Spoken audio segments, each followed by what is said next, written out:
¿Qué está pasando en el mundo? Estados Unidos se encuentra con otra crisis en el sector obrero. Se manifestó y realizaron huelgas en la que podría ser el inicio de una crisis económica por la falta de obreros que impulse la industria en el desarrollo de la economía al detener toda la producción en el sector automotriz. El presidente de Estados Unidos dio un mensaje de la situación del paro. Las industrias deben compartir una parte de sus ganancias con los obreros que están inconformes con el manejo de la situación. Quieren un aumento de su salario del 40%, menos horas laborales y mejores condiciones de jubilación. Entre más dure la huelga, las pérdidas serían millonarias en el sector automotriz. Estará muy afectado y atrasando toda la producción. ¿Hasta dónde llegará este conflicto? Con esto la situación en la zona se pone más tensa, pero estaremos informando. Escuchemos. Voy a hablarles brevemente de la huelga automotriz. Voy a decir algunas palabras sobre las negociaciones contractuales entre el Sindicato de Trabajadores Automotrices y las empresas. He estado en contacto con las partes desde el comienzo en las últimas semanas y en la última década. Las automotrices han tenido ganancias sin precedentes, incluyendo en los últimos años, debido a la extraordinaria destreza y sacrificio de los trabajadores. Esas ganancias sin precedentes no se han compartido justamente, en mi opinión, con los trabajadores, tal como lo indica un reporte del Departamento del Tesoro, hablando de la situación de los sindicatos, de los trabajadores sindicalizados y no sindicalizados en el contexto de la economía.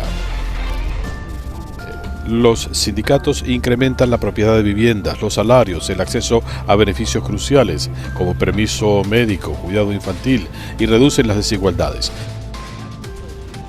Todo eso fortalece nuestra economía porque los sindicatos inciden en todas las industrias, incrementando salarios y beneficios para todos. Por eso los sindicatos fuertes son vitales para desarrollar la economía de abajo hacia arriba, del centro hacia afuera y no de arriba hacia abajo. Eso es especialmente cierto en la transición a una economía de energía limpia. Creo que esa transición debe ser justa y beneficiar a todas las partes, a los trabajadores y a las empresas. Y también creo que los acuerdos contractuales deben llevar a un futuro vibrante de producción en Estados Unidos con trabajos fuertes de clase media que ayuden a levantar a las familias. Esto sigue siendo vital para nuestra economía y las grandes automotrices tienen que seguir siendo líderes en innovación. Anoche, después que se rompieron las negociaciones, se anunciaron huelgas puntuales en las 3 principales plantas automotrices del país. Vamos a estar claros, nadie quiere una huelga, nadie. Pero respeto el derecho de los trabajadores a utilizar estas opciones dentro del sistema de contratación colectiva. Entiendo su frustración. Durante generaciones se ha sacrificado mucho para mantener las empresas funcionando, especialmente durante la crisis económica y la pandemia. Los trabajadores merecen una participación justa de los beneficios que ayudan a generar. Las partes han estado trabajando y aprecio sus esfuerzos y les insistí en que siguieran negociando todo el tiempo posible para poder llegar a un arreglo. Han estado trabajando sin parar, las empresas han hecho ofertas significativas, pero creo que esto debería ir un poco más allá. Debo decirlo, han tenido ganancias sin precedentes y esto debe equipararse con contratos sin precedentes para los trabajadores. Necesitamos acuerdos laborales para el futuro. Espero que las partes puedan volver a la mesa de negociaciones para desarrollar un acuerdo que beneficie a todos.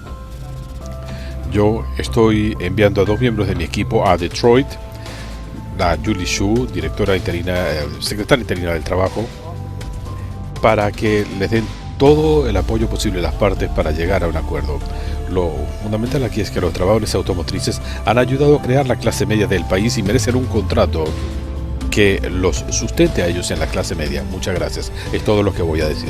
A Estados Unidos por las huelgas que está sufriendo el sector de los automóviles, huelgas sin precedentes, porque allí no suele ser bastante habitual tener huelgas y bueno, pues que al final los trabajadores protesten de esa manera.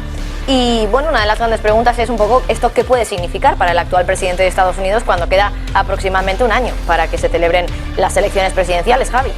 Pues puede significar, Marta, que en estados clave como Michigan pierda la mayoría demócrata y se vaya hacia los republicanos, con lo cual decante la balanza hacia lo previsible de Donald Trump en las presidenciales de noviembre del año que viene.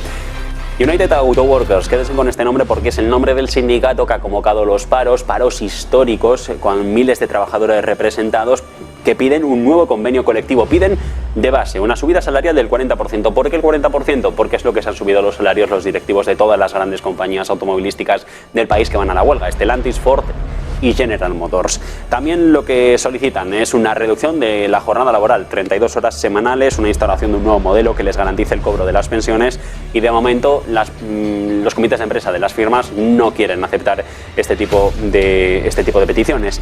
En las plantas que se han ido a los paros, que son en Ohio, Michigan y Missouri, para cada una de las empresas trabajan algo más de 13.000 personas. En ellas se fabrican algunos de los coches más vendidos del país, el Ford Bronco, el Chevrolet Colorado, y en total el sindicato representa más de 143.000 trabajadores. Con el parón que dure apenas 10 días, atentos a este dato, el parón dura 10 días, la industria calcula que le puede costar en pérdidas unos 5.600 millones de dólares. Si es más largo, mayores los retrocesos. Amenaza con el cinturón de fabricación del automóvil, que puede ser una amenaza para la economía de todo el país, y ya saben, Estados Unidos, el resto del mundo detrás. De momento la convocatoria es selectiva, pero el presidente del sindicato dice que todas las opciones están sobre la mesa. Desde el momento en que ha cumplido el plazo por el sindicato para llegar a un acuerdo, centenares de personas se han ido concentrando en las 3 plantas, decíamos, en Ohio, Missouri y Michigan. En General Motors, la última oferta incluía una subida salarial del 20% y un ajuste acorde a la inflación para los trabajadores